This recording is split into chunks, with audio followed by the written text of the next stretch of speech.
Sleeves ready பண்ணிவிட்டு 1.5 இன்ச்சில் தேவையான பீஸ் வந்து கட் பண்ணி எடுத்துக்குவோம். ரவுண்டு ஷேப்பில் ஒரு டப்பாவுடைய பாக்ஸ் வச்சு ரவுண்டு ஷேப் வரைஞ்சிட்டு இன்னொரு ரவுண்டு ஷேப்பில் வந்துட்டு அங்கேயும் புள்ளி வச்சுக்கலாம். அந்த நாட்டை வந்து திட்டமாக கட் பண்ணிவிட்டு எல்லாத்தையும் முன்னையும் பின்னையும் இல்லாமல் ரவுண்டாக ஃபுல்லாக தைச்சி எடுத்துருவோம். கேப் விட்டு அப்போ தான் வந்துட்டு அங்கேயும் ரப் அடிச்சிடலாம். இப்போ வந்து நாட்டு கோத்துருவோம். எல்லா ஓப்பன்லேயும் வந்து நாட்டை கோத்து எடுத்துடலாம். நாட்டு வந்து தேவையான அளவு கட் பண்ணிக்கோங்க, ரொம்ப நீட்டாக வேண்டாம்.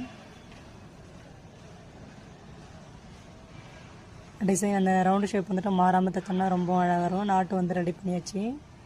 இப்போ வந்து அதில் ஒரு பூ போட்டுடலாம். பூ போட்டு கீழே வந்துட்டு 2 பூ தைச்சிடலாம்.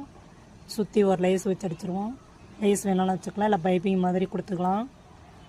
என்ன பிடிச்சிருக்கோ அந்த மாதிரி தைக்கலாம். இல்லை அந்த இடத்துக்கிட்ட வந்துட்டு ஒரு பெரிய ஸ்டோன் கூட வச்சுக்குவோம். என்ன டிசைன் வேணாலும் கொடுப்போம். இப்போ வந்து லேஸ் வச்சாச்சு. நடுவில் ஒரு ஸ்டோன் வச்சுருவோம். பார்க்குறதுக்கு சிம்பிளாக இருந்தாலும் லுக்காக இருக்குதுங்க. நீங்களும் ட்ரை பண்ணி பாருங்கள். பிடிச்சிருந்தா லைக் பண்ணுங்கள், ஷேர் பண்ணுங்கள், கமெண்ட் பண்ணுங்கள்.